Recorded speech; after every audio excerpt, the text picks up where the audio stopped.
We are going to get to your weather in just a minute, but first, the FDA is expected to approve the nation's first coronavirus vaccine today. Yeah, there's a special committee of scientists, and they're meeting right now. They're expected to give the green light to the Pfizer vaccine today. The executive dean of Kansas City University, Dr. Darrin D'Agostino, joins us a little earlier than usual because this is big news, and we want to get his perspective on this. Good morning, doctor.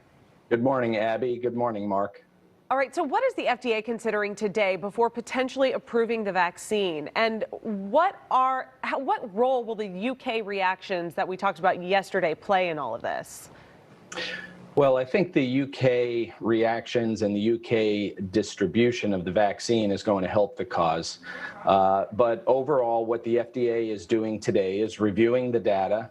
They've had it for a while. They're going to be judging whether or not this should be released for an EUA.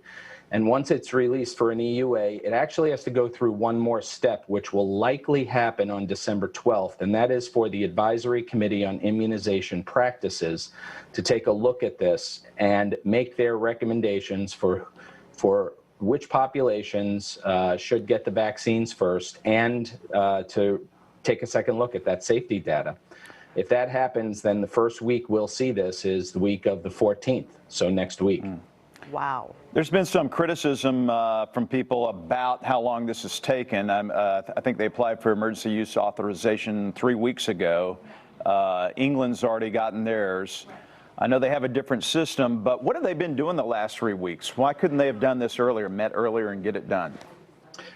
Yeah, I've been watching this, and there is a lot of criticism, and perhaps there were ways that this could have moved forward. But as I think about this as a physician, scientist, we are looking at the data. The long story short is every data point that was collected, it's over 30,000 people with any side effect was being looked at and then recalculated. So whatever numbers were given to the FDA, they're redoing it. I, for one, am happy that that's happening because now we're getting second, third, and fourth looks at the data so that it can be as safe as possible coming out. And if anything was abnormal, found to be abnormal or calculated to be abnormal, we wouldn't be receiving the vaccine. You don't want another thalidomide situation like we had back in the 60s, 70s. Well, and so, doctor, there are, the internet is playing a big role in people's feelings about COVID and especially about the vaccine. There are a lot of rumors on the internet saying that the COVID vaccine will alter your DNA or that fetal cells have been used in the vaccine production. So what do you want people to know about what is inside this vaccine? Well, so those are rumors. They are absolutely not true. They are being spread by people who just don't understand what's going on. And unfortunately, they're preying on people that don't have the scientific background to understand. The long story short is these vaccines do not get to the DNA and alter it. What they are doing, at least the Pfizer and the Moderna vaccine are doing, is introducing a blueprint to produce a protein that looks like the spike protein to actually create the spike protein. It's not the infectious part of the virus, and all your immune system is going to do is react to that blueprint-driven protein so that you can create immunity. The data, which is being looked at now internationally and the vaccines are being given internationally, are suggesting that there is no problem. The other rumor I've heard with this is fetal cells. We're not using fetal cells either. The scientists, the data, the process, all of this is being done through laboratory techniques that have been tried and true. They are not altering DNA. They are not using fetal tissue.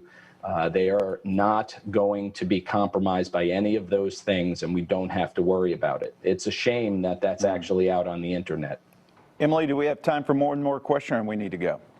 All right. So, doctor, yesterday the big news is that these two people in Great Britain that had gotten the vaccine had a allergic reaction. They had an EpiPen, so that it turned out all right.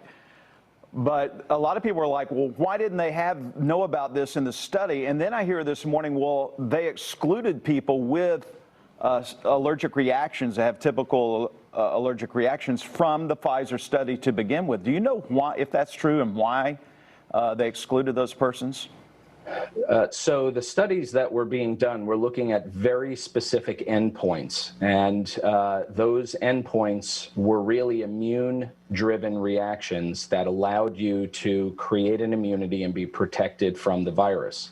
So so infectivity after that, and then looking at your blood and your plasma to make sure that you had the humoral and cellular immunity that was needed. Allergic reactions happen. They happen with every vaccine that we have. And the fact that the EpiPens were there means that the physicians and nurses and healthcare teams were prepared for these things. We are going to see things that are going to happen. Remember, even 2% of people feel pretty punky and kind of sore for about 24 hours after the second dose.